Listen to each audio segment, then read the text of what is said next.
1972, a seed was planted for the Michigan lottery.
Puff, what up, bro?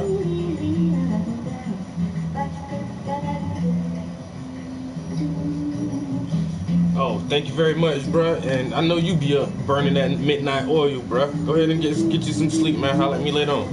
Yeah, I appreciate just the good morning. You know what I'm saying? Greetings, good morning, and salutations. The professor said he gotta go to sleep. Well, you ain't shit without some rest. You better get that rest. You know what I'm saying? You better get that rest. That shit help you think better. Shit, I was gonna start streaming earlier, but after I left the gym, I came home, took a shower, I laid my ass back down for a minute because I wasn't fully rested. But now, it's time to get some little simple shit, man. How in the fuck? Fuck.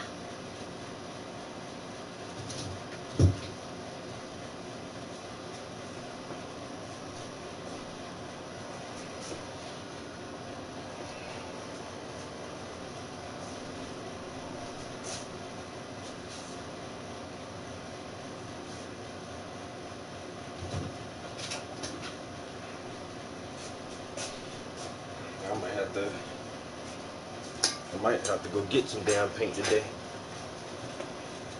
I need to clean off this damn palette. Put this in the finished pile. Take the tape off the back. This is done. Another one bites the dust. And another one dies. And another one dies. Another one bites the dust. Oh. Another project completed. Another project completed. And I'm feeling conceited. Because I'm the best. And you can see that. Because I'm the best. And you can see that. A project completed. I'm feeling conceited. And you can see that I am the best. And you can see that I am the best. Another project completed. I'm feeling conceited. And you can see that I am the best. And you can see that I am the... Oh my God, that's a good little tune right there. Another project completed. I'm feeling conceited. And you can see that I am the best. Simple lyrics, but so much raw emotion. Raw emotion in those lyrics, you know? Because they're true. Because it's true. Lyrics that are true make a song powerful. Yeah? Because there is another project completed. I do feel conceited. And I'm pretty sure that you can see that I am the best. So, just raw lyrics, you know. Nothing spectacular. Just keep it simple. Keep it plain. Make it truthful. Facts. Nothing but facts. People like that. You know, enunciate it so it's not mumble rap so people can understand what you're saying. Go from there. Because I am conceited. And you can see that. Oh. I am the best. Oh, the cleaning up part is the hard part. Where in the start is the hard part. Where do I start? The hard part.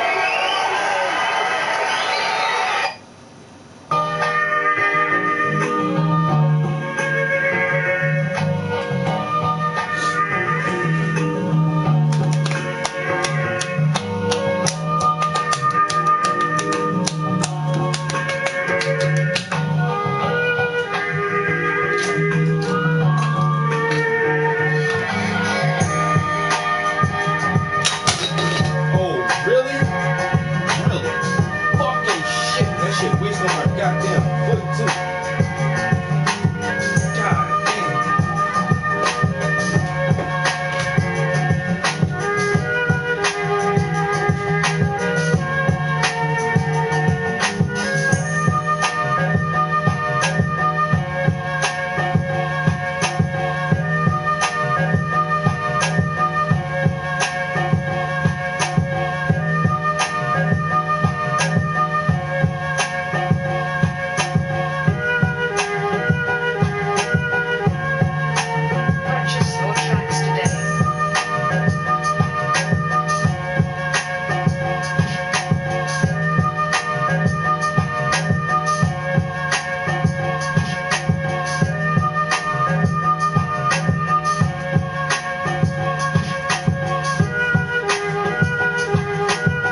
Lysol on every fucking thing, yo.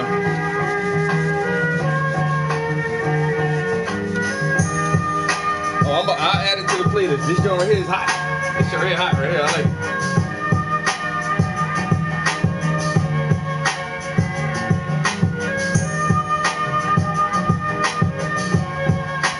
Yeah, I got it. I'll put it up there.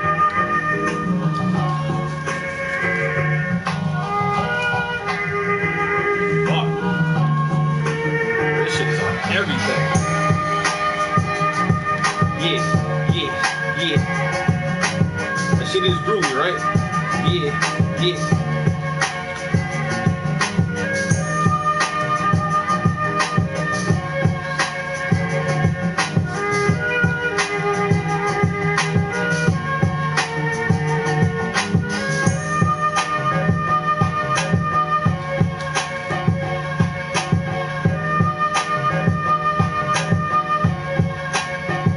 Oh my God.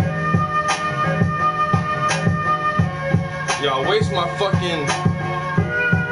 Yo, this shit is brush cleaner. So it's like a fucking solvent. That shit wastes on my fucking drill, and look how it's eating away at the fucking... That shit is like sticky. It's literally eating through the fucking rubber on my goddamn drill battery.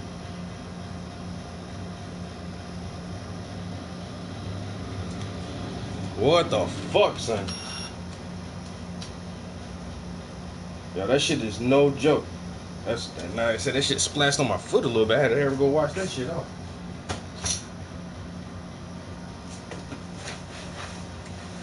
Oh my God, it's on everything. I've been meaning to empty that jar for like a couple weeks too. I seen that shit coming. That very incident right there where I waste this fucking highly corrosive fucking brush cleaner on everything and fuck everything up like I just did. So now that that is empty, I will make sure that I don't do that again. Wow, that shit splashed everywhere.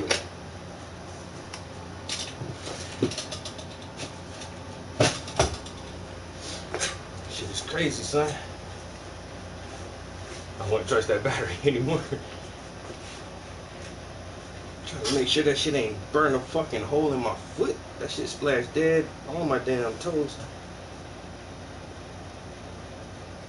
That's why I be wearing socks and shoes in this motherfucker, man. I be trying to come here just comfortable and relax. Nah, you get fucked up. They paints and chemicals and sharp objects in here. You can't just relax in the art studio. Shit is a war zone, man. Shit is hazardous. You know what I'm saying? I should get motherfucking hazard pay just for being in this bitch. I gotta wear fucking protective gloves, the proper PPE. You know what I'm saying? You gotta have that PPE when you're in the studio.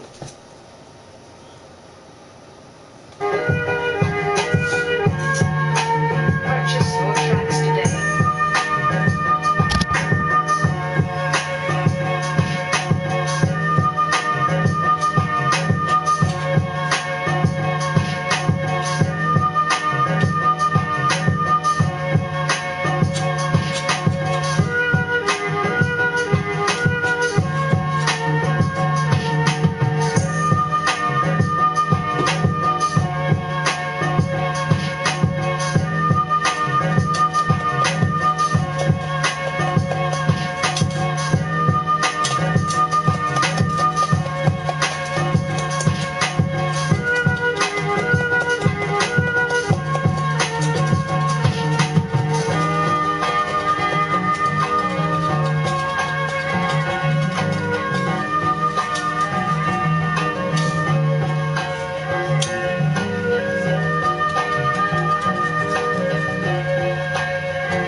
producer is Urban Nerd. I subscribe to his channel. This is a Urban Nerd beat. This is a J. Cole type beat. Euphoria. Euphoria.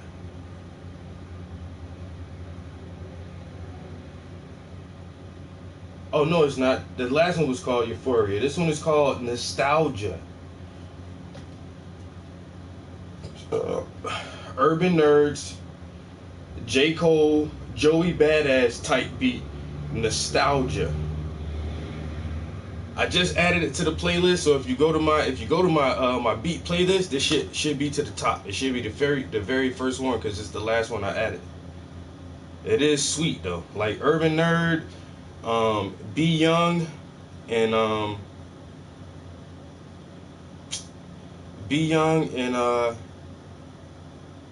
damn, the other dude start with an L, Lucian or something.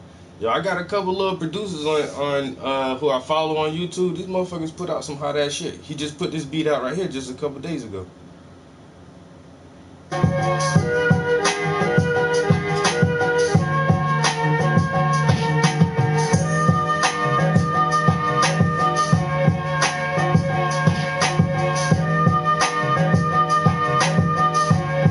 Lucid, Lucid. Yo, Lucid be having them beats, yo. Be Young, Lucid, Urban Nerd. Yo, they be having them shits, yo. And what's my other man? Taylor. Taylor about to fucking flex. Yo, Taylor be having hot ass beats. Lucid.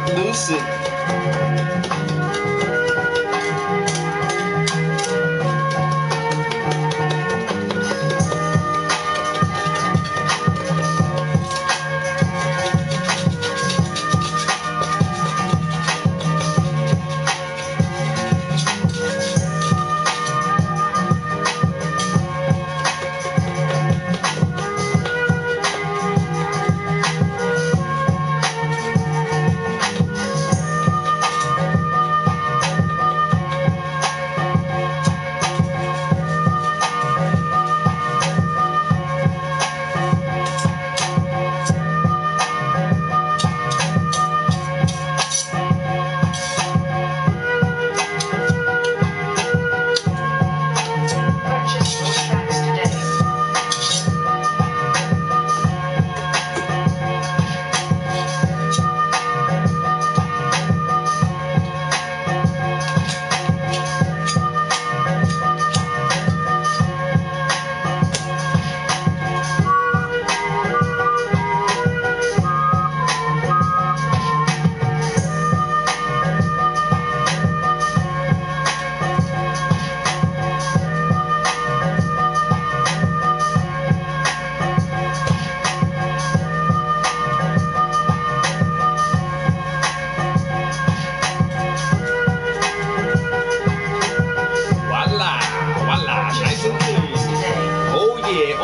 It's nice and clean. Now I can start to paint some newer things, and when I blend them colors, I won't get inhibited by some old paint criticism. I don't know what the fuck I said, but I'ma keep it going, man.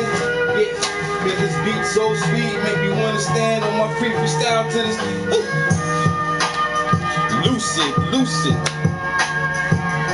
Alright, so I got the one. I got that one clean. Oh shit. Don't fall, camera. Alright. That's why I love these right here. This pad is almost gone. Damn, I got like that shit don't even look like 20 pages left. But I love these because when it's time to clean up, bam. I used to think this was for like amateurs. Oh, you amateur ass motherfucker. You got a paper palette? Who the fuck uses a paper palette? I'm a professional. I have a big wooden palette. I have a glass palette. And you're using this cheap ass paper palette, this throwaway shit? Yes, it works. And this cleanup is easy as fuck. Wham. I'm clean. No scraping involved at all. Alright, I got the AC pumping, yo. That shit set at 61 degrees. But it's still hot as fuck in here. I'm gonna have to put that bitch at 59 and drop it a few more degrees. I'm sweating. I'm sweating with the AC on. That's how hot it be in this little ass room, man. This motherfucker.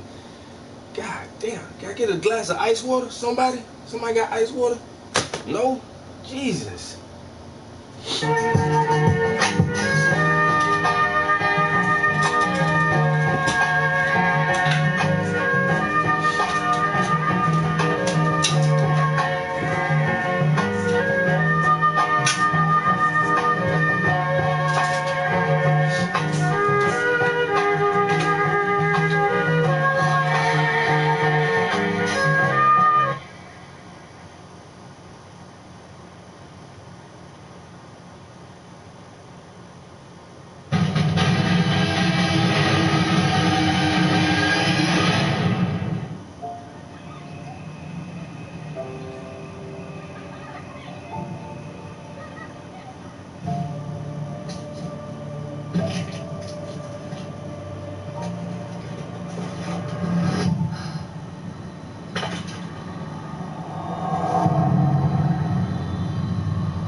water. I'm gonna need some water. Some water. I'm gonna need some water. Some water. I'm gonna need some water. Some water so I can dip my brushes in it, get them wet. I need me some water so I can dip my brushes in them, get it wet. Get it wet, get it wet, get it wet. I need some water. Some water. I need some water. Some water. I need some water. Some water. So I can dip my brush in it and get it wet. Like them wet bristles.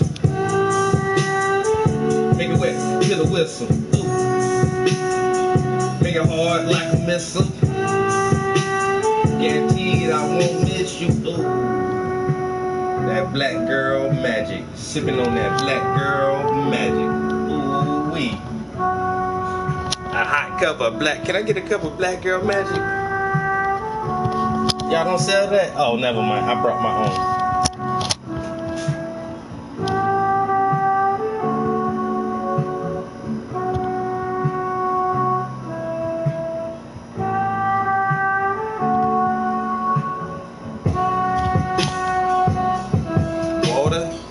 I need some water. Some water. I need some water. I need me some water. Some water. I need me some water. Dip my brushes, get them wet. So I can dip my brushes, get them wet. Yeah. So I can dip my brushes, get them wet. So I can dip my brushes, get them wet. Yeah. Yeah. Painting on this silhouette. Don't let rest. Moving, I'm pushing, I'm zoning, I'm grooving, I'm using, I'm personability. Living like nobility. My last name is Prince, and I hope that makes sense, cause it go against, that's irrelevant, cause there's no competition up here. Nobody I fear. Only nigga I'm scared of. No questions right now, then I'm gonna take Christian out. I'm here to shut him up. I'm here to shut him up. I'm here to shut him up. Oh, this sound like some old groovy post disco shit coming on to start with.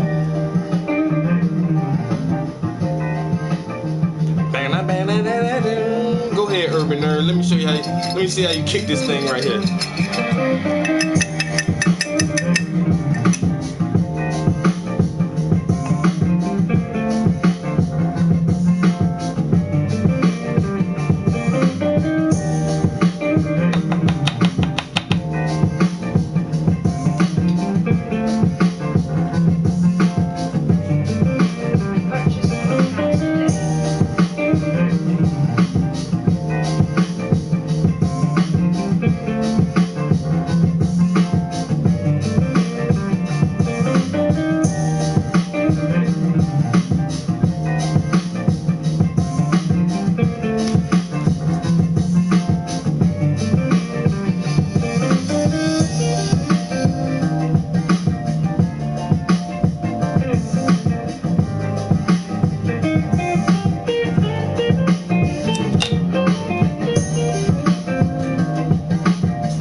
Purchase your tracks today.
Yeah, by the time you get back from your trip, I'm hoping this thing will be all the way dry.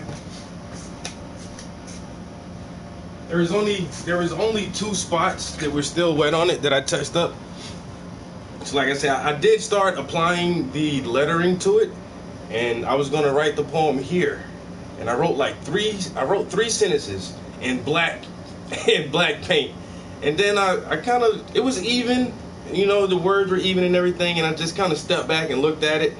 I was like, oh, that looks kind of hallmarky. You know, it kind of looks, I don't know, it's something it just looked generic. It looked like a postcard or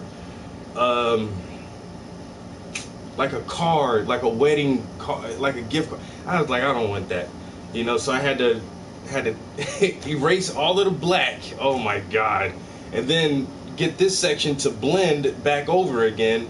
And there was one spot on his pants right here, and so I put another just a little coat of black right here. So essentially this area here is still drying. Everything else is dry. This is dry, all this is dry, everything is dry except this area and like one little spot right here on his pants.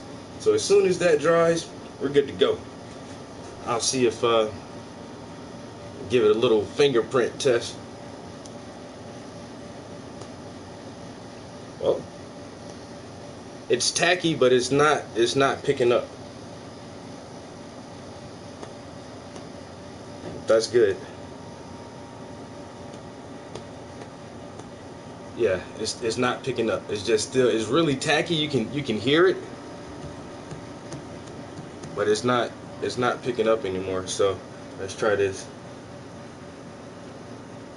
Same thing. It's tacky, but it's not picking up. So in 2 days, I'll let it sit for 2 days, 2 more days. I'll put a varnish on it, let the varnish sit for a day or half a day, and then I can ship it right out to you.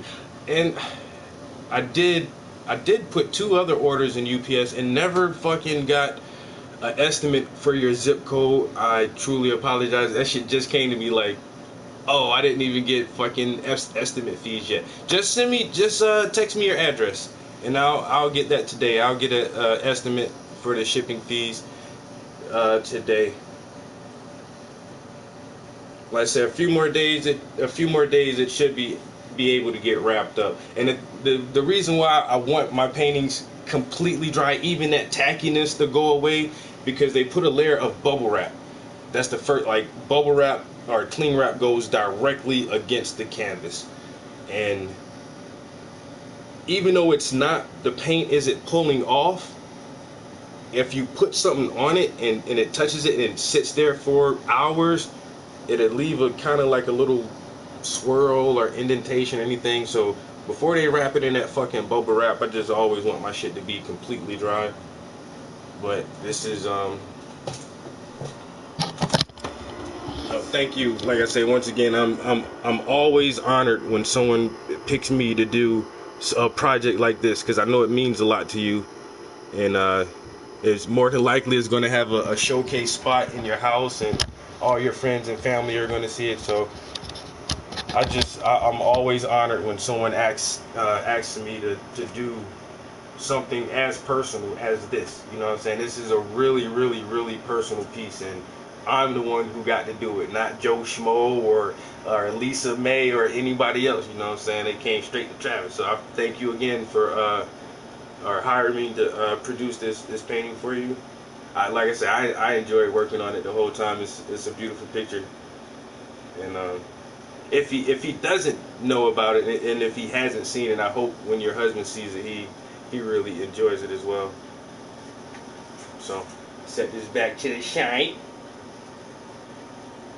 It's a couple more days, like 1 or 2 more days. I'll put a varnish on it. It should be good. It should be good. Especially since it's been so warm in this studio lately. Jesus, I be in here sweating my balls off. I got the AC pumping. Well, that thing, I might have to get my AC checked or get a new one. Damn, little buddy, you ain't cooling this room off. This room ain't but 5 by 12, 5 by 18, so shit. God dang. Oh, he hasn't seen it. Oh my God, this is going to be a total surprise. Oh my God. Yo, I guess, yo, that look. Oh, yo, you got to get a picture of it, or have somebody else on standby with a camera when he opens it, or when he's. I just want that look, that kind of stunned look. Sometimes people, it's always 2 things. It's like almost emotionless, where you can't really see what they're thinking because they're in such shock of seeing themselves painted. They're like, what the fuck? Or it's like that, holy shit, you know. And either way is cool as hell. Like I kind of like that stunned look a little bit more, like somebody just hit him in the head, like dying, like, yo, that's me. in a fucking painting. Like that shit is awesome. Yeah, oh my god, it's a total surprise. That's what's up. That's what's up. Like, look, boo, I got a painting of you. I got us painted. That shit crazy. You know, like, oh shit. Yeah, that's what's up. Yeah, now I really hope he likes it now.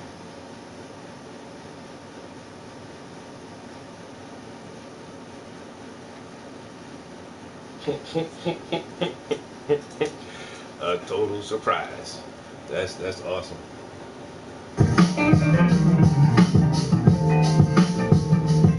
Yo, peace to everybody in the stream. I appreciate everybody stopping through and chilling with the Prince.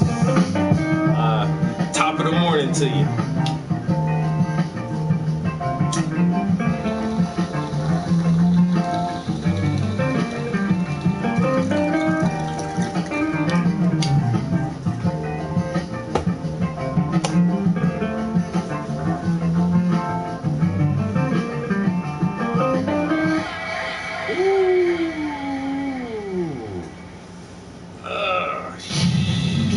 Micro diamond technology for restorative sleep, leaving you with more presence and focus. No commercials.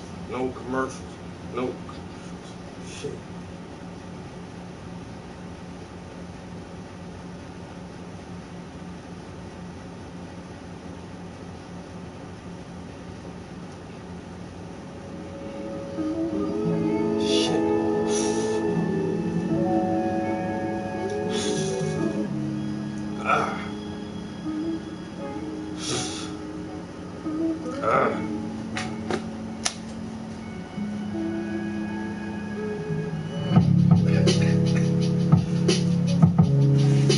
God damn. Alright, guys. Oh.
Did I put those pictures? Holy crap.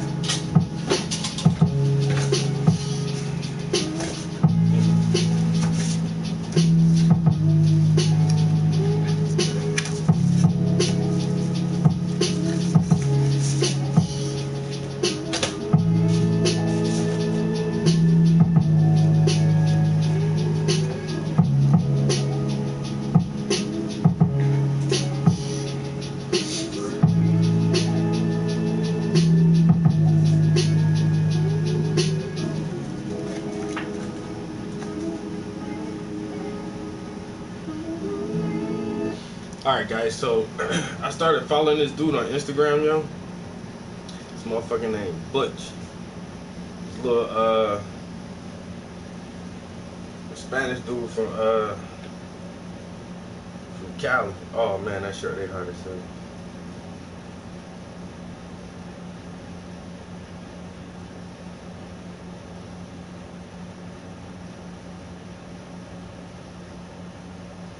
Oh shit.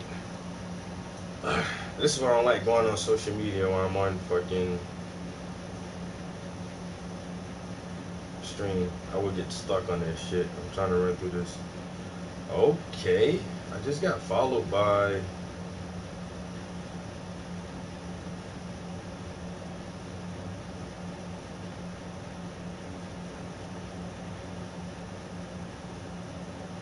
I got followed by a Angela Benton. I don't know. She said her. It says tech maven, $43 million raised for Black and Brown entrepreneurs, as seen on CNN, Bloomberg, MSNBC. Uh,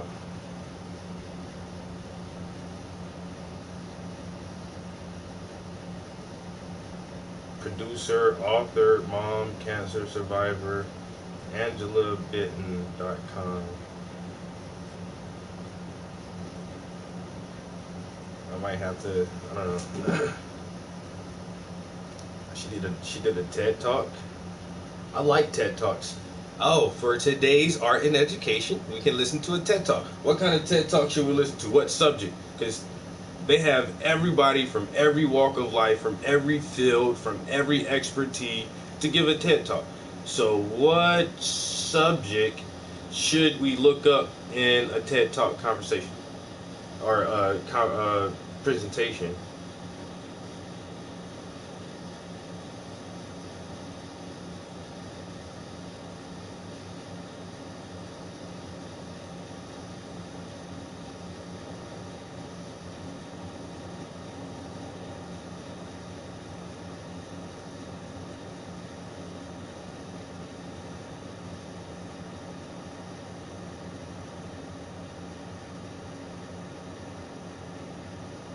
I don't get how all these fucking weave companies and hair companies are.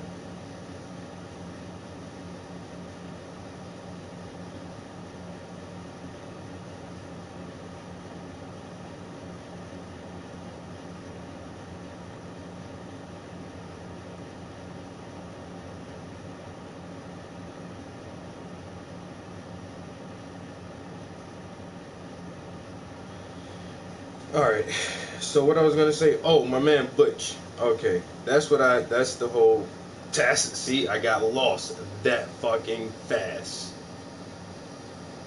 Butch Lawson from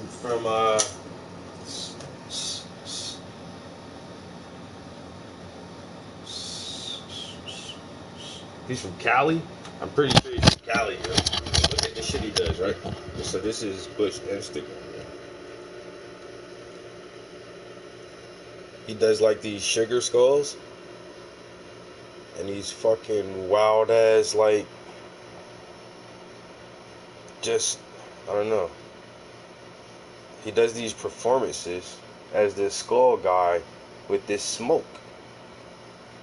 And he does all these different, like, just, I don't know, awesome looking performances, yo.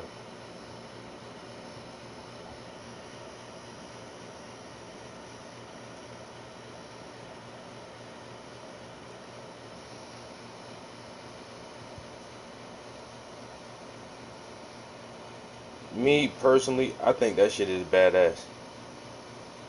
I like looking at his shit, yeah. Like, that shit just looks fucking crazy, son. Like, yo, what the fuck? How did he come up with that, yo? Why did he think to do that shit, yo? I wish I could talk to him. Well, I chatted with him a little bit. I asked him if I could paint a couple of his photos. He was like, yeah, sure, go ahead. So I'm like, all right, cool.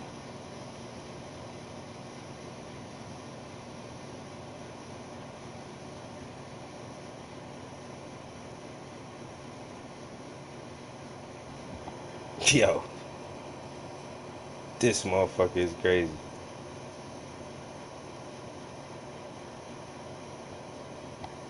I like that shit. So, let's say he said I can use a couple of his images. So I got the orange skull. What kind of orange is red? The red skull, the purple skull with the purple suit in the yeah.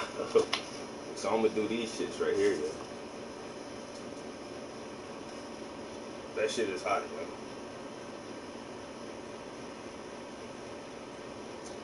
Right?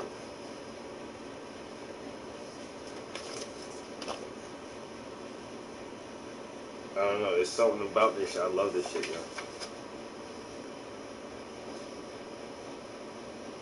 I even ordered a print from, like, I print these out myself, but these are just something for my files. Just reference source, but he makes his own prints. So I ordered, I'm gonna get one of these prints from his ass, yo. This other image, that shit is hot as fuck, yo. It's him, and he has the fucking umbrella with the smoke going up the umbrella. I don't know. I want that shit. Alright, so what we're gonna do now is I'm gonna prep this canvas with some acrylic paints.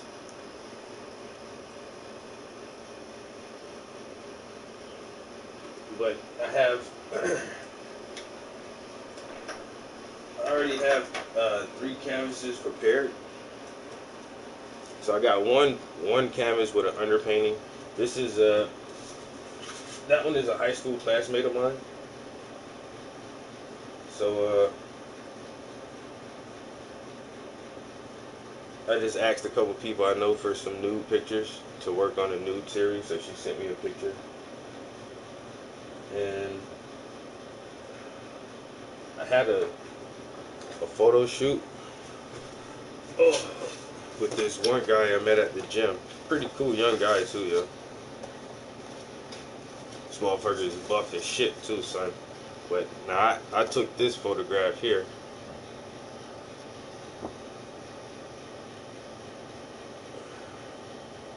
And I've been waiting forever to like put this book in a fucking series. Like, this is one of my favorite books, but I haven't made it the focal point of a piece for the reader series yet. So this is going to be the next installment for the reader series. And believe it or not, this is the first person who ever asked if he can borrow the book. Like, there are some of the reader series, the models have their own books. Like my homeboy back here, like, he has his own library too, so some of those books are actually his books. And then, but most of the time for the reader series, because I want to expose people to the material that's currently in my library, so I use my library as the foundation for the reader series. And most of the time, and which is good, like, a lot of people haven't even heard of the book, let alone read it. And so even just exposing the model themselves, and I'm like, here, hold this book, and they're like, oh, what is, and but nobody, like, every time I photograph someone with a book, nobody has ever asked, like, yo, let me get this book, you know. Nobody. He's the first person. He was like, yo, you mind if I borrow this? I'm like, man, I don't be letting motherfuckers goddamn take my books. I done learned my lesson. I done gave away 3 or 4 books that I done paid like 40. One book I paid like 50 something dollars for. Let my cousin borrow that shit. Never got that, just lost it. Like my first copy of 48 Laws of Power, never got that back. My first copy of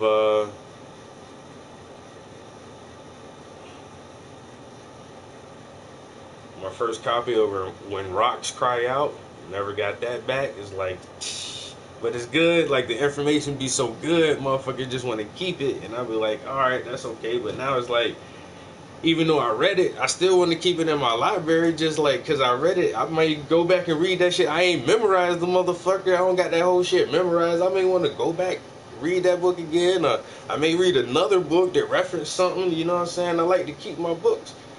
So I was real apprehensive about that shit. But the simple fact that he asked, he was like, what the fuck is this? It's like, huh? I was like, yeah. And he seems, he's like 27, he's 26 or 27, but he seems like he's intelligent for his age.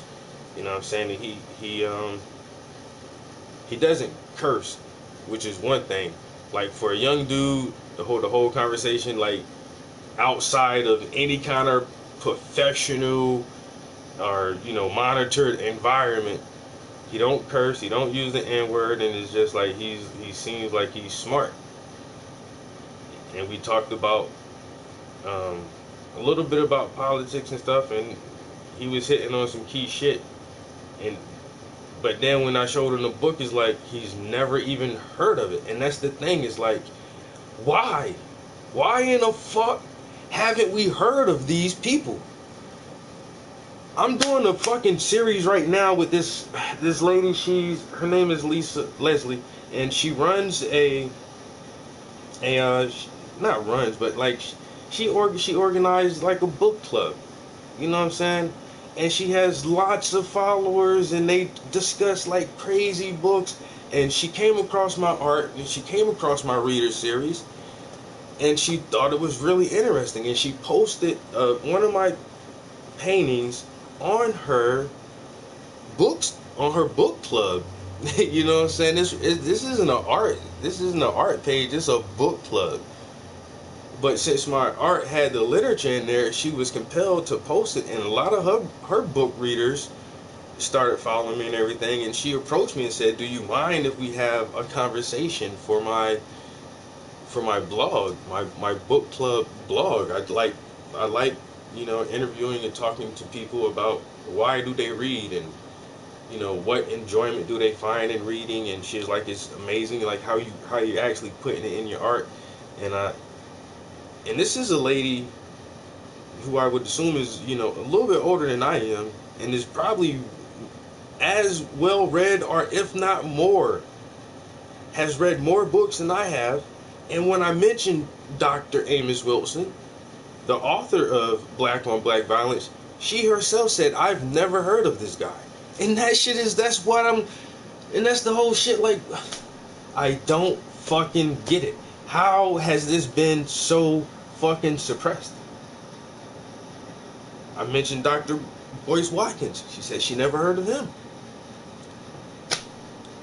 And that's the whole point of this thing right here. Now, I've just helped educate this lady to more, not educate her, but made her aware of 2 more educators that have tremendous sources of information.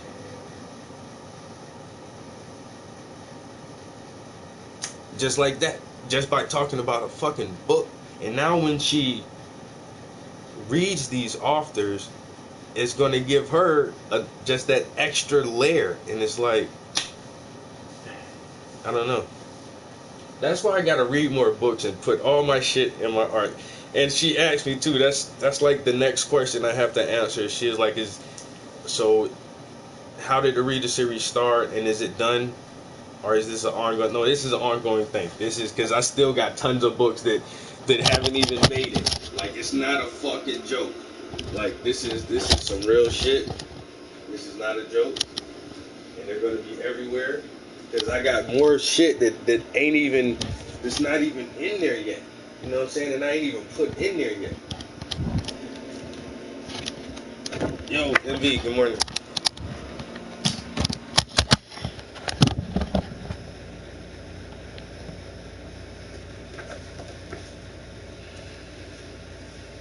Chilling.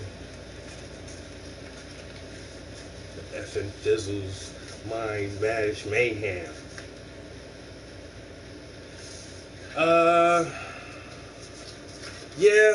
Yeah. I mean, but even before that, dude, I'm pre-internet. You know what I'm saying? I'm pre-internet, bro. And I wasn't aware of this shit even as a kid. And once I started, like,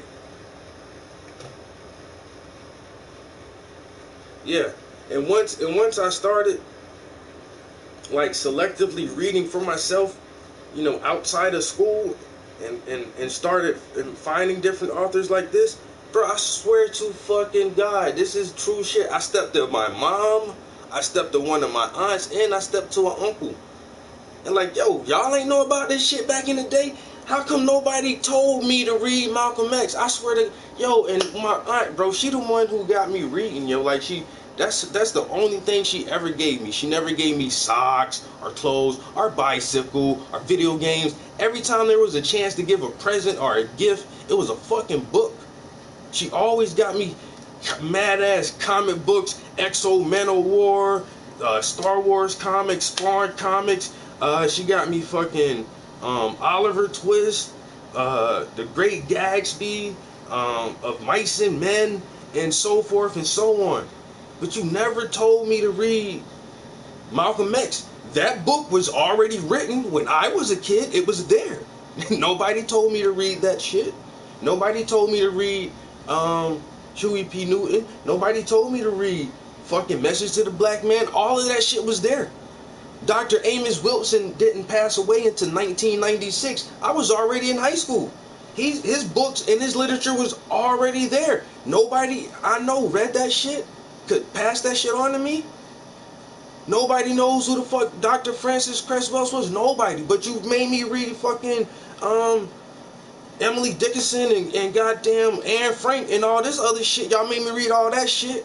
Goddamn Steinbeck and everybody else. Shakespeare and all this shit. But nobody ever told me to read Dr. Amos Wilson, to the point where I just told another grown ass woman.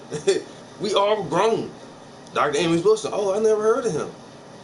This is the internet is damaging in a way, but the internet is a useful ass tool. But this shit is pre-internet, man. The suppression of this shit is pre-internet.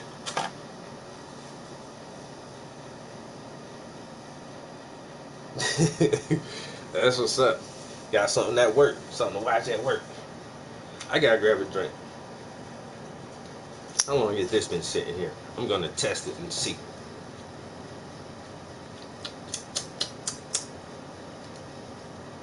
Yeah. It don't taste like it's gonna kill me. All that, I tell you not to drink water that's been sitting around for too long. Alright. But yeah. Oh, there's another opportunity I have coming up too, guys. There's Curtis Jacobs. From the Curtis Jacobs Gallery in Harlem, New York. Approached me about the Reader Series too. So as soon as we can figure out a schedule and a time frame where I can actually get out to the city and get to the gallery, he wants to meet with me and see some of the Reader Series in person. So I might have a New York show, son. I ain't even wanted to talk about this shit, bro, because I be fucking shit up by saying shit, you know what I'm saying? But at the same time, you got to speak that shit into existence. So yo, in Harlem, I have an art show in Harlem. Oh man, well y'all can't tell me shit after that. You know what I'm saying? I don't even care if I don't sell shit. You know what I'm saying? Honestly, like I said, I'm already past that shit, man. I just want motherfuckers to know. You know what I'm saying? Hey, check this out. Look at this. You ever seen this one?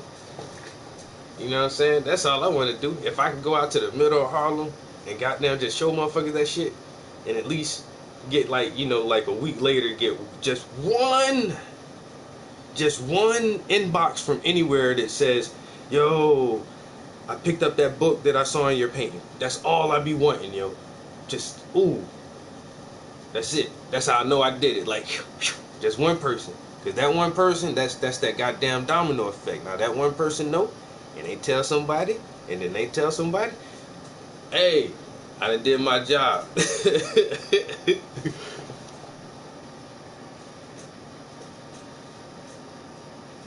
Oh yeah. Oh, watch. I'm trying to be like my man Kerry. I'm telling you, man. $21.1 million for one painting. That's a goddamn. James Marshall Carey. Yo, 21 million. I'm trying to do that shit one day. I don't care how long it takes. Just let me get that. Damn, Puff Daddy. Man, Puff should have been looking at my shit, man. Damn, I ain't no disrespect. You know, to Carey. You know what I'm saying? 'Cause it's a beautiful painting. If y'all haven't seen that shit, everybody got real hyped over the presidential paintings from where I'm drawing a blank right now. Wiley and Oh, what's the sister's name? I'm drawing a fucking blank. I hate that. But some people was like, oh, those two paintings didn't look good of the president and the first lady. I'm like, y'all just hate it. Ooh, they hating so bad over that shit. Yo, how y'all hate on the artist? I say, damn. And once again, I don't support the presidents. None of them. I ain't vote for Barry Santero or whatever his name is. Show me a birth certificate. I'm just playing. I ain't vote for that dude. I told everybody else not to vote for that dude.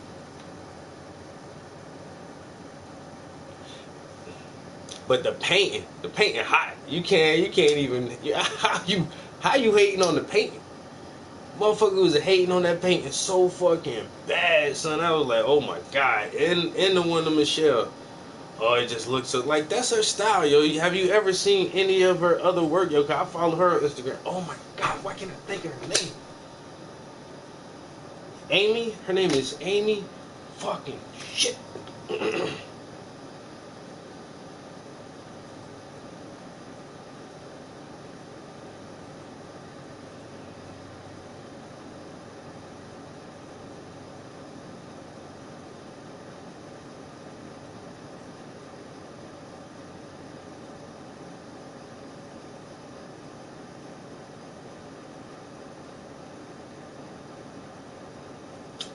Oh my god, I can't think of what her name is.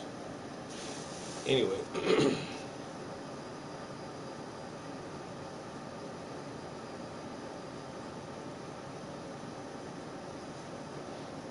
Yo, oh, you think I won't run? Man, I won't run for the White House. I just know like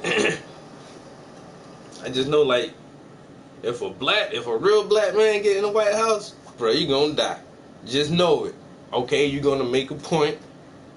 You may try to set the tone for the revolution or whatever.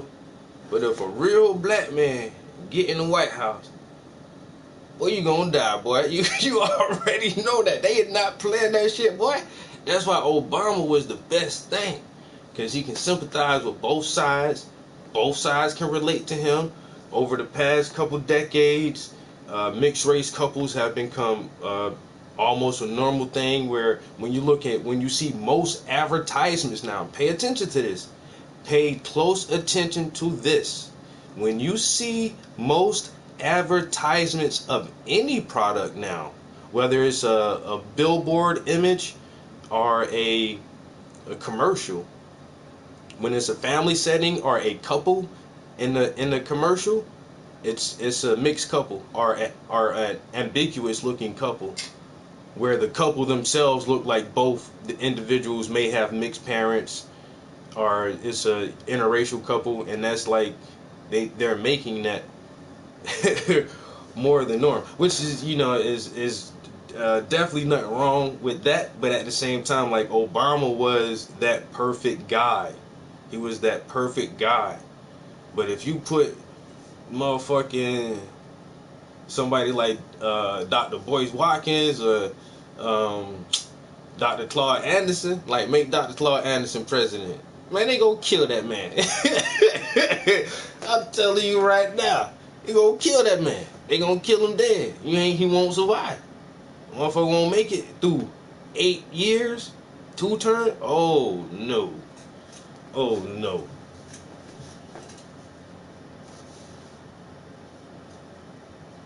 Got 2034 about to run for the White House. Trump greater than Obama.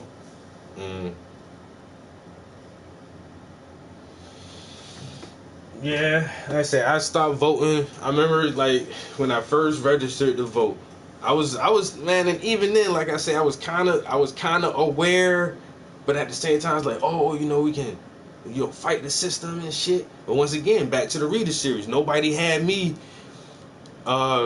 reading real structural information, real factual information on the diaspora. So I'm like, man, we can just vote. We can vote and get shit done. Like, in the second time Bush was in office, yo. Was it No, that the first time Bush was in office, tried to vote that bitch out. That shit ain't vote against that motherfucker. That shit ain't work. Like fuck this voting shit, man. Screw all this shit.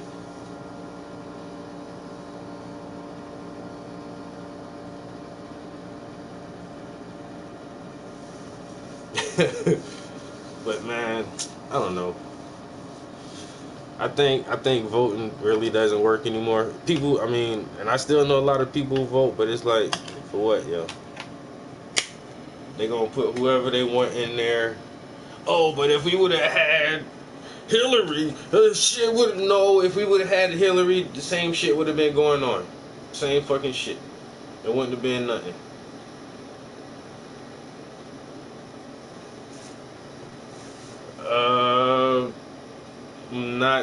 I'm not sure about those statistics, but I mean, motherfuckers act like just because the president changes, the whole world automatically changes like a light switch too. So if there are more black people in employment positions now than when Obama was in office, it's a trend that started years ago progressively to get to this point. It's not like all of a sudden Trump comes in and then 1 year he signs this and like magically, oh, hire more felons, hire more black people. Like, we've had all the same fucking hiring regulations for, I mean, has he changed any kind of regulations to how people get hired? I don't know. You know what I'm saying? But just because he's in office, oh, there's more people, more black people employed. Yeah, okay. Did he do that? Did Trump personally do that? Did Trump sit down with the Walton family and say, look, man, y'all gotta hire more niggas at Walmart? You know what I'm saying? You know how this shit work? Do you really think the president has power for real? You really think he really does stuff, huh? You think Donald Trump himself sat down, he got off of Twitter for a minute, and he sat down on the laptop and he typed up a health reform bill, right? He himself. Okay. He don't do shit, bro. Obama didn't type up the Obamacare Act, did he? You think Obama sat down at a laptop and typed up 2,000 pages of Obamacare? Do you think Obama went out and fucking killed Bin Laden? No, these motherfuckers don't do shit. They're figureheads, bruh. We're more black people are employed now that Trump is in office. And what the fuck does that mean?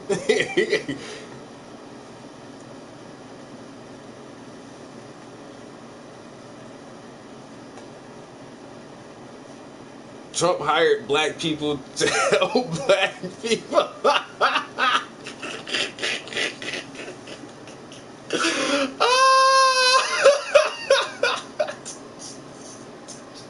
He hired Omarosa to help people.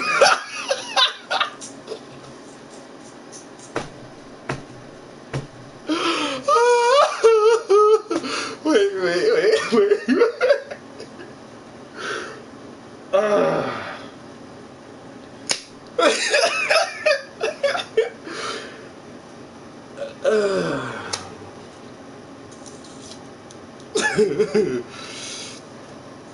The same guy who said there were good people on both sides. Oh, Frederick Douglass is starting to get a lot of recognition lately. Wait.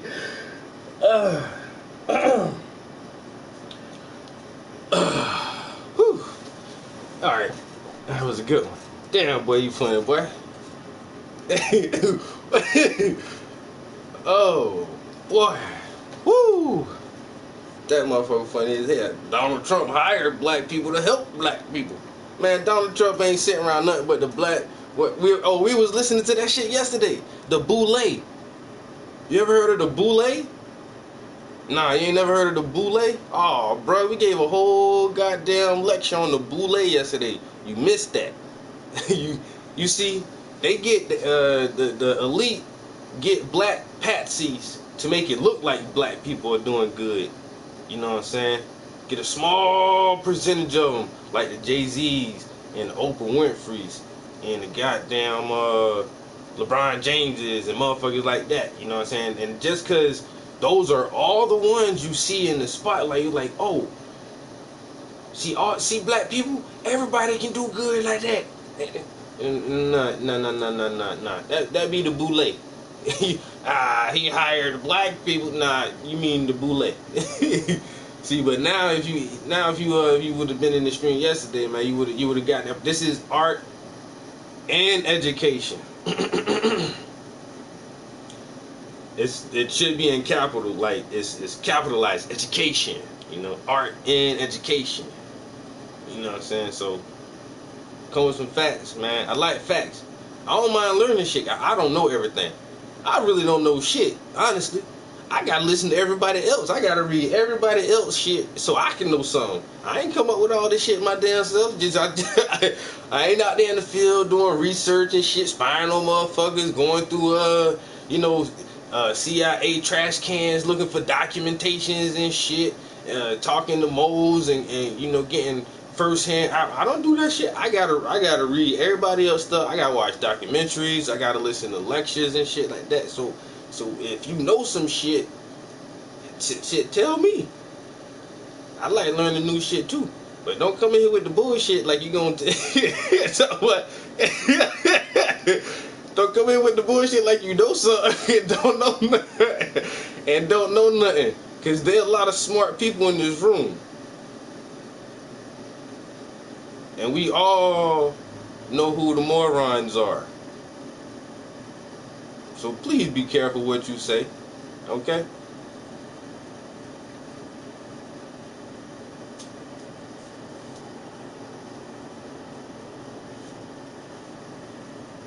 Who?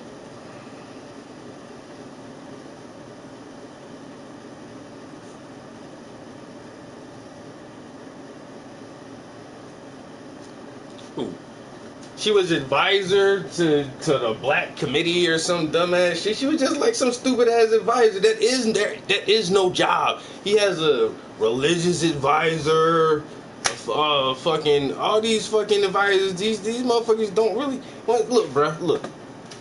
If you think anybody on Capitol Hill really, I got this one nose hair. Every time I breathe, that shit is going in and out. Yo, that shit is annoying as fuck right now. I'm gonna pull that motherfucker out once I grab that bitch. But these motherfuckers on Capitol Hill don't do shit, man. All these presidential... Look, bruh. The Federal Reserve Bank, the Council on Foreign Relations, the Trilateral Commission, the Bilderberg Group. These are the governments. The military-industrial complex, the UN. You know what I'm saying? These are the governmental bodies, man. Not the Senate, the House. You know what I'm saying? Goddamn, the president. That shit is for show, man. That shit been taken over so long ago, man. It's just a puppet show. How the fuck you think Donald Trump became the president? Huh? He's a fucking clown. How you think a clown got in the White House? Because it's a show. They have been raising these kids. Now listen, we have more than a generation of reality TV. So there is an entire generation of the population that thinks reality TV is real. Because that's what they see all the time. Since they have been kids, they've been raised up on these reality TV shows. And they're hard to tell the difference from a real TV show. From acting and reality. Because on reality TV shows, they're still kind of acting nowadays. And so when you set the stage for these presidential debates and candidates and all this, all this shit is just reality TV, man.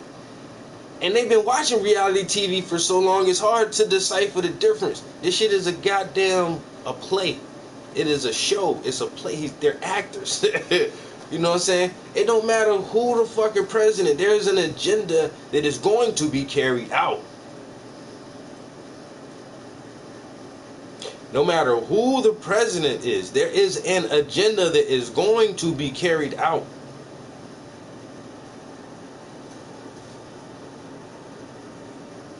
Oh, you're just some conspiracy BS, right? Ah. Ooh. Once again, bro, like, don't. What about Colin Powell? The military dude who fucking said that we know for a fact he has weapons of mass destruction. Let's bomb these brown people. Fucking sellout, bro. Goddamn fucking sellout. Huh? How you do that? And then turn around and no weapons, right? What the fuck was that shit, Colin Powell? Condoleezza Rice? All them motherfuckers. The boule. That's the boule. You know what I'm saying? Y'all don't know that shit, man?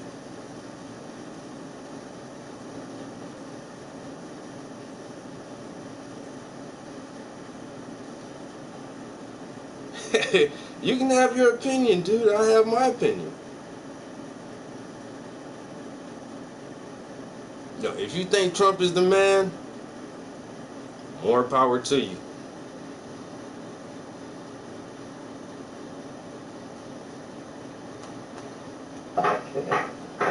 Exactly. Didn't I say sellout? Did you not hear me say Colin Powell? You boule sellout? A black man ordering bombs to be dropped on other black and brown people with no evidence? With no evidence? And lying about it. Yeah. Being black, 25 minutes late. Well, I know a lot of people want to know, who the hell is Steve Coakley? Who are you, Steve? Well, Richard, I'm R.A., brother R.A. One, I'm pleased to be here with you to have this opportunity. Thank you for coming. To share this information. I've come a long way to Boston to share a specific type of information which makes people request my presence. I'm here known as a brother who names the names or pinpoints or identifies specifically the people who are at the bottom of one of the most dangerous cancers known to humankind, white supremacy. Part of, over the course of our existence as a race of people, we have been suffering from a cancer where we have misapplied the medicine or the remedy. Part of our lack of effective response has been our inability to pinpoint specifically and what type of infectious cancer it is and whom it is specifically that perpetrates it. Define and destroy it. And we've never been able to do that. And Brother Steve is just another victim in a pool of people who have been disrespected and lied to, had their land taken, had their parents and children raped and miseducated and slaughtered and hung and held in jails. I'm just another victim who have risen up on behalf of the millions of downtrodden. We're about to enjoy a Thanksgiving coming here in late November, where we give honor to the stealing of this country. I'm just another victim in a pile of people who have been disrespected by this cancer called white supremacy. So that's who you are. Just another victim. Just another victim.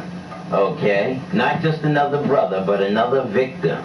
Who, this case, happens to be a brother. I think over the course of this evening, we're going to talk about them Kennedy boys. We're here in Massachusetts.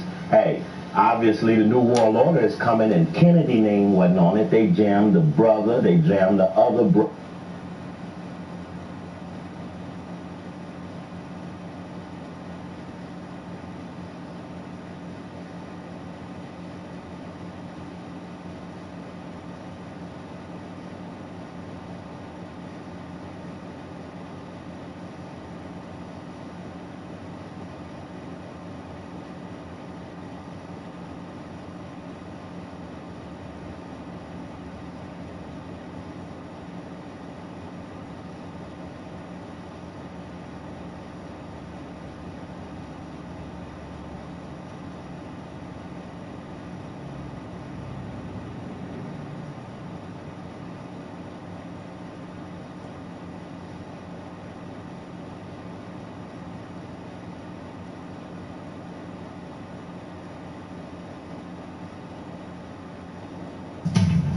The QuickBooks Self-Employed app allows you to take a photo of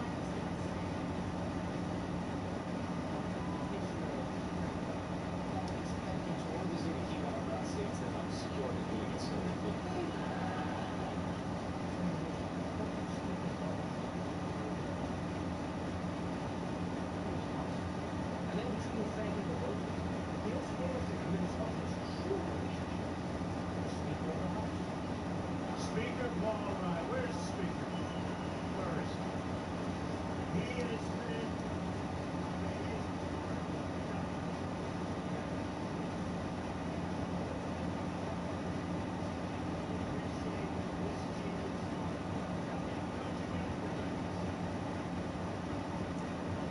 Damn, I can't find that montage, yo.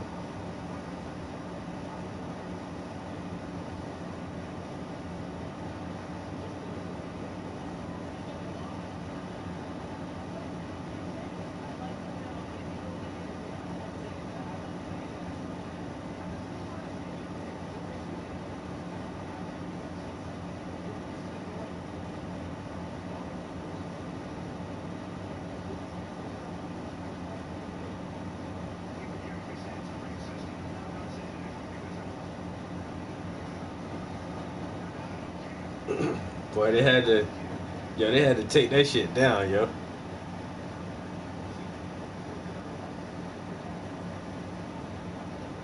You can't find that shit no more. Where Trump says that drain the swamp shit, it was like, oh, they wrote that line for me. I thought it was so fucking hokey. I really wasn't gonna use it. But then, I was like, oh, all right, I'll say it. And then I said it. I forgot where I was at, but I said it one time, like, drain the swamp, and the crowd went wow, and I was like, oh, they really do like that.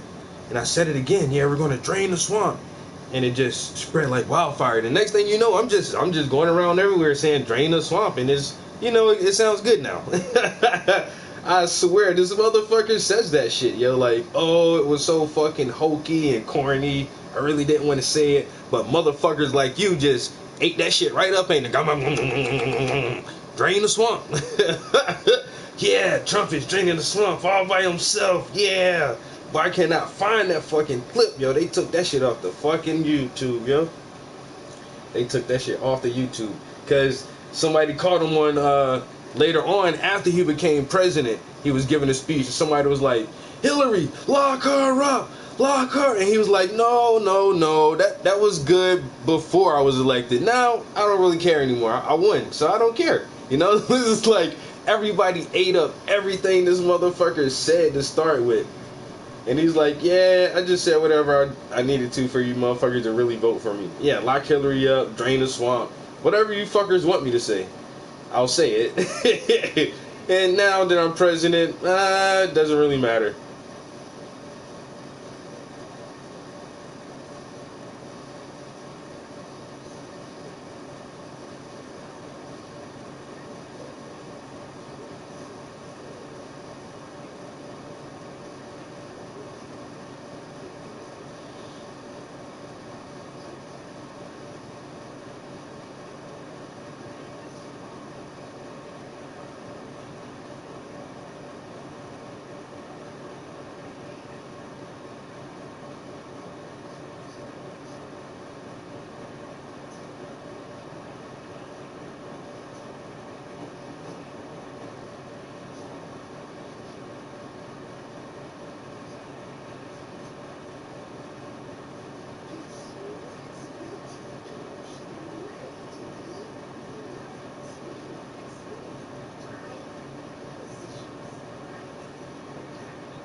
Oh my God.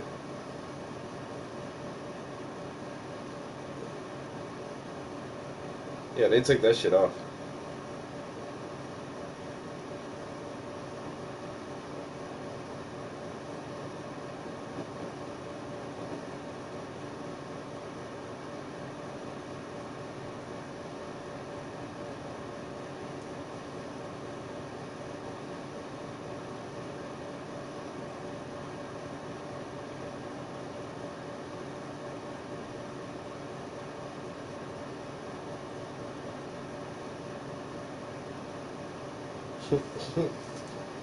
Screw it. I'm not gonna find that shit.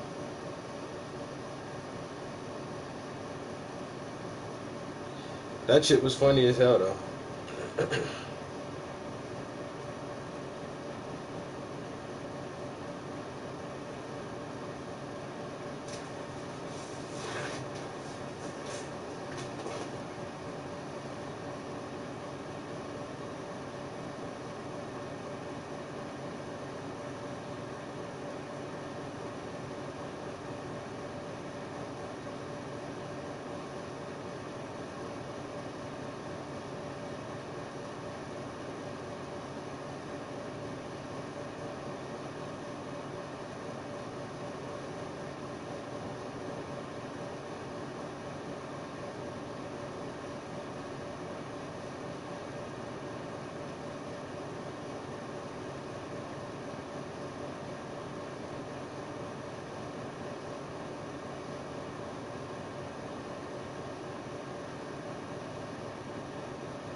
Thank you. We want to see Apple and we want to see these great companies start building plants in the United States. That's what I want to see. Big plants. Their biggest plants. Ethics reform will be a crucial part of our 100-day plan as well. We're going to drain the swamp of corruption in Washington, D.C. Funny how that term caught on, isn't it? I tell everyone, I hated it. Somebody said, drain the swamp. I said, oh, that's so hokey. That is so terrible. I said, all right, I'll try it. So like a month ago, I said, drain the swamp. The place went crazy. I said, whoa, watch this. Then I said it again. Then I started saying it like I meant it, right? And then I said it, I started loving it. And the place loved it. It's drain the swamp. I mean, it's true. It's true. It's true. Drain the swamp. Have seen. Yo, that's your fucking president. Yo, you still love that drain the swamp line? Yeah. Oh, I said yes. Yeah, drain the swamp. I'll say whatever the fuck you want me to say. It sounds hokey, but I'll say it.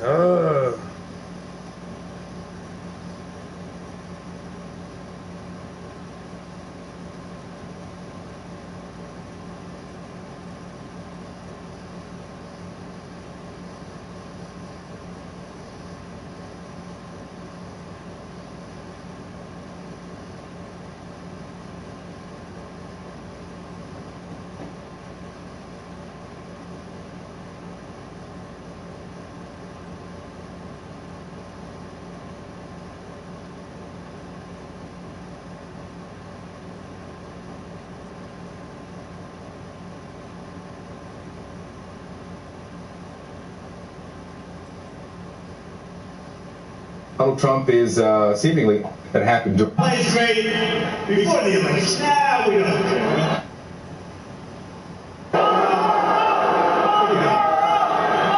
That plays great before the election. Now we don't care.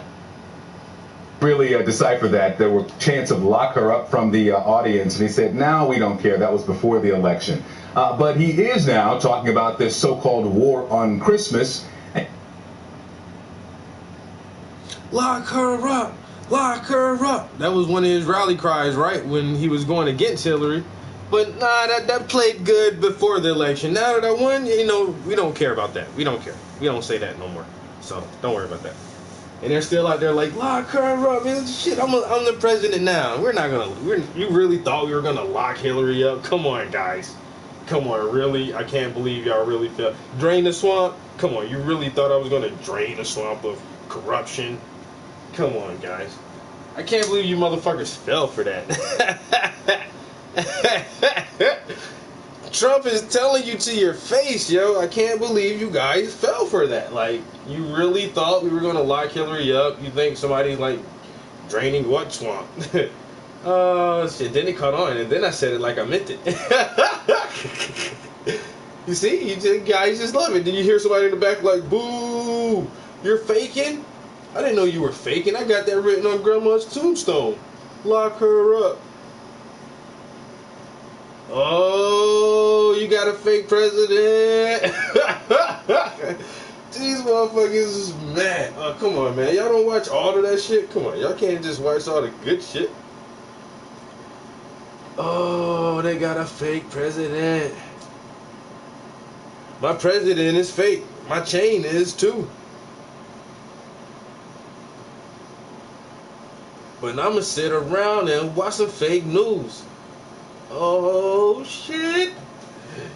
Motherfuckers got a fake president. Well, apparently some of these guys can. These motherfuckers love Trumpster. Oh, don't stop supporting them now that I done put your man on the spot. Made you look like a fool for supporting somebody who just told you he lied to you. I lied to you for you to like me. Trump's the man. Okay, alright. Nah, drain the swamp. Nah, I hated it. I hated that. Then I tried it, and then, you know, the crowd went wild, so I said it again. And then I said it like I meant it. I said it like I meant it. And then I started to love it again. Love it again? You said you hated it to start with, so how could you love it again if initially you hated it? Yeah, so yeah, it's true. Oh, it's true. Yeah, drain the swamp. It's true. It's true. He's not even a good actor in this fucking reality TV show. He's not even the best actor. Jesus. And you guys fell for that shit? I can kind of see Obama, because he is kind of dark skinned, you know, he kind of brown. I see how some people fell for that shit, but but Trump, come on, man. Come on.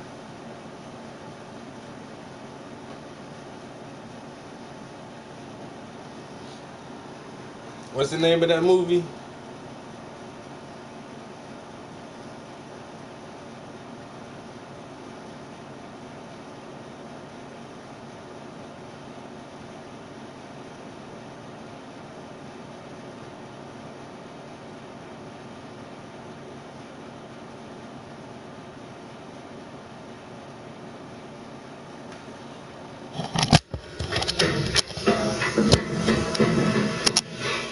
Yo, after Trump, since y'all done voted for Trump, like, there's gonna be some of the presidents y'all gonna start voting for now. Watch.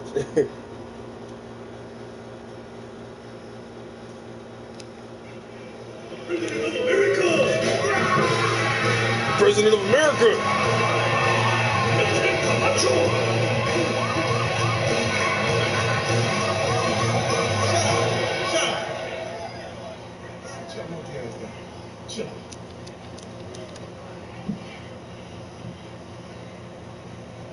Shit.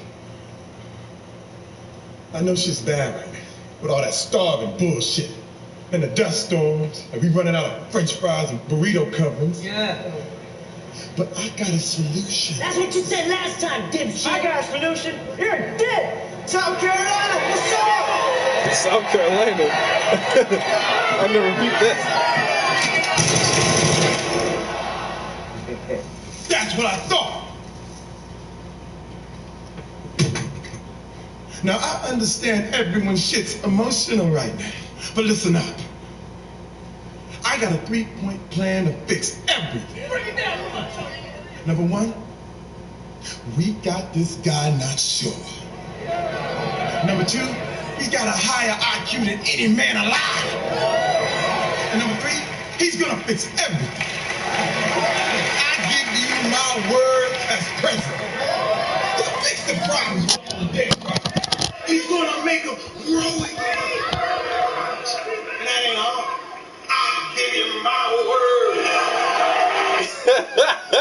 Yeah, that's what kind of President Trump is.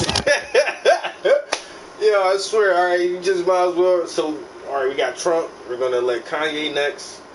Then after that, we just elect whoever won the fucking cage match at the WWE tournament and shit. He'll be the next president. President Camacho. Shit. I know this shit out here is fucked up. Trump said I don't read books. What? Huh? Dude, my president don't read? The president. What's the last book you read, Trump? You ever heard of this book called Why Mosquitoes Buzz in People's Ears?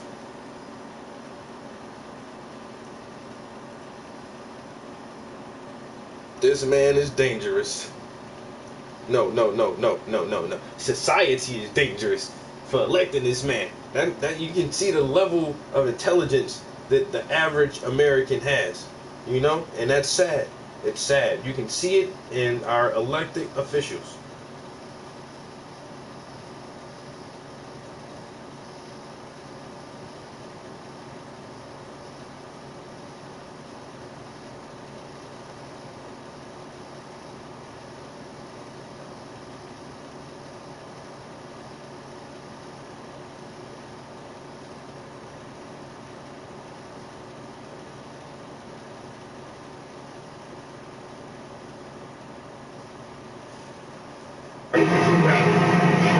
A brother asked about Carter G. Woodson and W.B. Du Bois. W.B. Du Bois was the founding member of the New York chapter in 1911.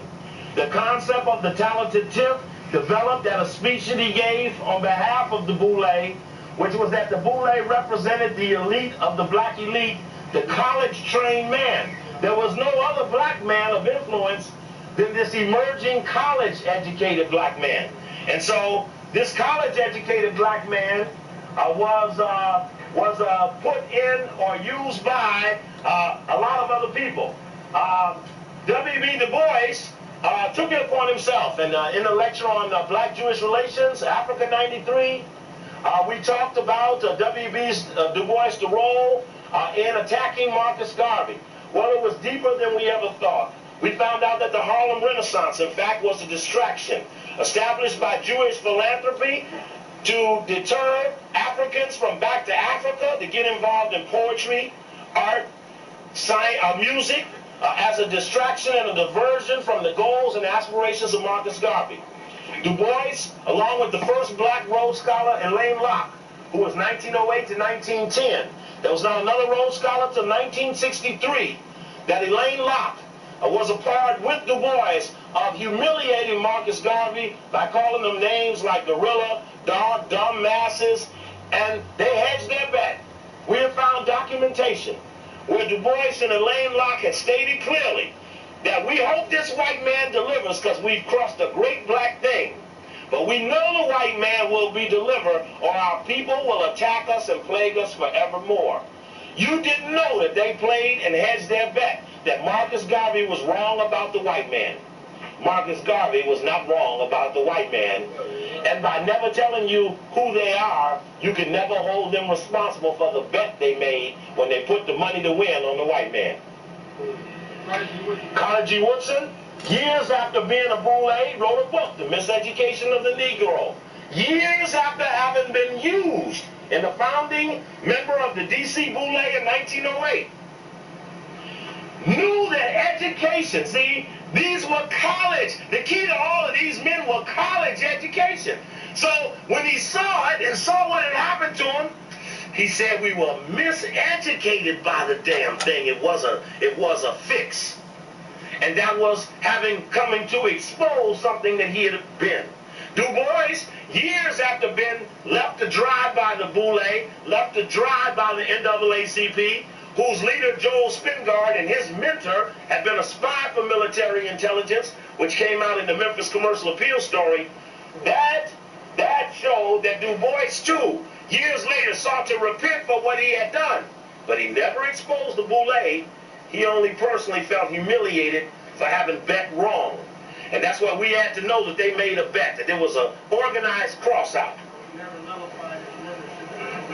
He never told the secrets related to the Boule. Hold on just a second. Yes, brother. All right, what you were saying earlier at the beginning. All right, listening to all of this, and I heard you on the radio Monday morning. All right, now, this is going to be out of all of us, or even if we compare it to the mass populace, this is going to be 80% of us. And if you show them the truth and put it right in front of their face, they still are going to deny it. They ain't going to want to admit up to it. They don't give a shit about it, probably, ladies. They don't give a damn about none of this black stuff. I saw that looking at Minister Society. You talk black to these young kids now. I'm 40 years old. I grew up in the black movement where it was something to be proud of. How do we go about explaining this to these young gangbangers who are future warriors? Since they don't give a damn about nothing, why not channel their energy, like Farrakhan used to say, for our liberation? If you don't give a damn about dying, you make the best soldier. All right, now all of us in here, most of us are going to go out, most of us are going to forget what we've heard. Most of us are going to... Oh, stop now. Are you going to forget what you heard? Oh, no, I'm not. Then you can only speak for yourself. Don't speak against anyone else. Stop now. I want you to turn to them and tell them that you won't speak for them like you just did. Turn to them and tell them you won't speak for them like you... Because you said something negative about them. Thank you, sir. Okay. All right. But what can we do as a unit or as a people to educate the others that maybe have not had a chance to come in here and get this knowledge that you express? Okay. I would suggest probably at this day, which is July 6, 1993, that I could walk in most of the cities and bring you the people who had those organizations that you talked about. And right now they could stand up here and turn to you and do just what I did, because their lessons are done privately, yours are done publicly. If you went to the gang summit in Kansas City, and they got through discussing, well, what are we going to do now, all that we work together? You watch the Bloods and the Crips. You watch this one and that one. From all those cities stood up and say, well, let's do what Coakley does. Let's work on those names he gave us. So I make a suggestion to you that everybody that's on it might not look like they're on it. Everybody that knows it doesn't have to say, hey, guess what? I know it. I think we want to make sure that each and every person can handle themselves. And if you can take this and teach another person, then whatever it is that's out there that another person doesn't like, which is what people do when they don't know who the enemy is, they beat themselves. Part of what we do by exposing who the enemy is we stop misplaced aggression. So we can look at the numbers and see that the crowds are increasing and more people know than they ever knew. And I think those youngsters might know more than the adults. And to tell you honestly, I place my bet on them. I place my bet on the little ones who don't have jobs, who didn't go to school, who don't have the cars nor the houses, because they're the ones that are going to fight. They just need to know who to fight and how to fight effectively. There were not college-educated Vietnamese who dug deep holes in the grounds and lived with rats, dogs and cats and worms and other things that scare Americans. I suggest to you that there are elements who are ready while we work with the masses to have them understand what they'll come to witness. You see, if you don't get this lesson to see what's going on, when it happens, you'll get confused and think something went wrong. And again, remember this. We're the horse that lays on the rail. We're not breaking ass till they say spinning out of the turn. Here's the track. We started here.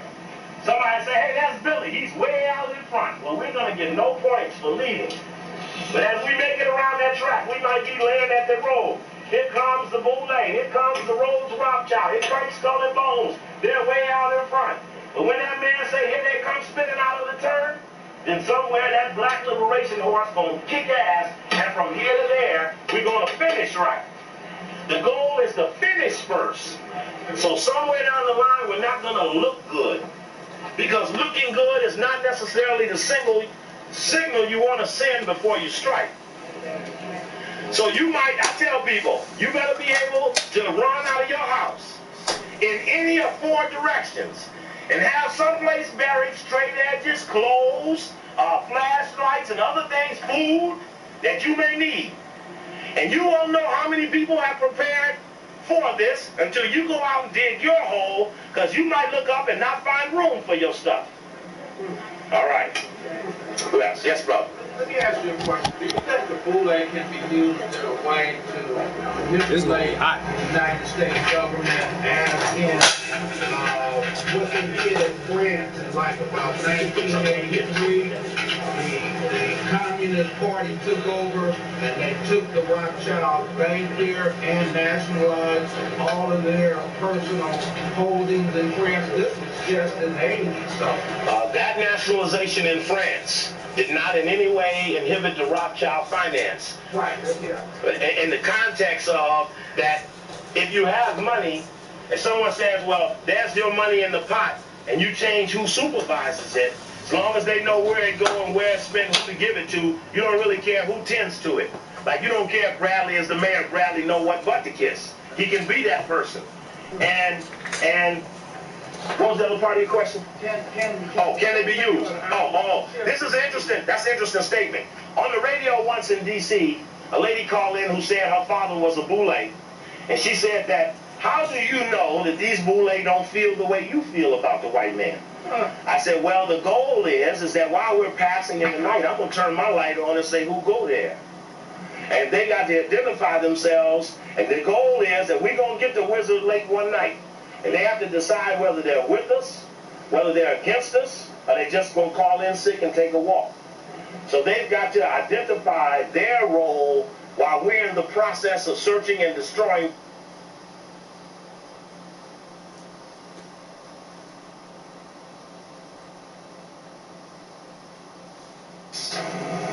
So that it's up to them to identify where, because they're already into a context of mixed signals. One thing I wanted to show you before it got too late is that this Boule, in fact, picks their people and makes their people leaders. And this is from the book on the Rockefeller family. And this is in the index, in the footnote on page 424. It talked about how Whitney Young wouldn't come against the Rockefellers at the Charlottesville massacre. And this talks about how the Rockefellers do most of their Boule leaders. Junior had maintained, as Junior Rockefeller, had maintained the contact with black organizations begun with his involvement in Tuskegee, Hampton, Spelman, and other southern colleges at the turn of the century. For a time, he had token donations of some $500 a year to the NAACP. However, in '38, his philanthropy advisor, Arthur Packer, wrote a letter to Rockefeller questioning the future of this relationship because he was upset that the NAACP was insisting on trying to push an anti-lynching bill. So Rockefeller wasn't going to give up money because they were punching anti-lynching. Packard regarded this as radical, too radical for the Rockefellers to be involved in, but recommended a continuation of the annual donation nevertheless. Abrupt termination of the $500 gift might be regarded as a rebuke and would carry in the possibility of some kind of controversy. This is the source. At the same time, as NAACP filed Rockefeller Family Archive. At the same time, he was concerned about the radical program of the NAACP. However, Packard was enthusiastically behind the program of the Urban League, beginning with their support of the organization in the 1920s. The Rockefellers were contributing nearly 35% of the league's budget by 1940 and were deeply involved in the internal affairs and management. After returning from the Army, Winthrop Rockefeller, who went to Arkansas, became governor, went on the league's board of trustees, and in 1952 contributed $100,000 towards a permanent headquarters. When Winthrop left for Arkansas and the league began to drift, the Brothers Fund, that's Rockefeller Brothers Fund head Dana Creel, searched for someone to take over the leadership role. This is Rockefeller looking for someone to run the Urban League. Creel wrote Winthrop, I have had several talks with Lindsey Kimball about the Urban League situation and the possibility of going on the board to see what he could do from the inside. 1, to strengthen the board, sharpen the possibility, and redirect the program. 3, help in the selection of Granger Lester's aging white director of the league's successor. Urban League files, Rockefeller Family Archives. Kimball, who became chairman of the league's board, had heard Whitney Young speak in 57 Sociology Convention. Then a professor at Southern Negro College, Young had reached the top of his profession. He had reached the top of his profession. He had little or no hope of being hired by a northern school. He was receptive to Kimball's suggestion that he belonged in the action arena. Here's a white man to look, nigga, you belong in the action arena. Kimball then arranged for both Young and his wife to receive a 2-year general education. That's Rockefeller. That became the Rockefeller Foundation. General Education Board Fellowship for postgraduate work at Harvard. Meanwhile, he persuaded Granger to step down, softened the blow by a grant for a 2-year traveling fellowship from the Rockefeller Foundation. With Granger out of the picture, Kimball installed Young as Urban League's executive director. It says, in the next decade, Young, who had joined King, Wilkins, and Farmer as the movement's big four, would raise the league's budget from $325,000 to $6 million, making it the country's blue chip civil rights organization. And it goes on to tell you that Rockefeller gave most of that money. That's the creation of a boule. It isn't just that they were trained in those Negro schools of which most presidents are boule, but the fact that for doing that, they would be picked and put in places, and that picking and putting was the authority of the whites. One other thing I need to show you here is that in the past, the boule has been mentioned in the black press. This is the main black paper, the Washington Afro-American, talking about Epsilon Boule, talking about a nice big dinner, naming the names, and they had filet mignon and all the trimmings, and it was at the J.W. Marriott Capitol Ballroom a week before Christmas. It's that. But it just shows that the black press knew of the organization. But their writing on the organization has been puff pieces like this. Continued success to all members of the area Boule, D.C., Maryland, and Virginia, and to others throughout the nation. That's the Washington, D.C. paper, the Afro-American. Here's the Amsterdam News, a very aggressive black newspaper in New York. Here's a Boule dinner there, with the Sigma Pi Phi and thanking the families and listing the names. Again, my suggestion is that the black press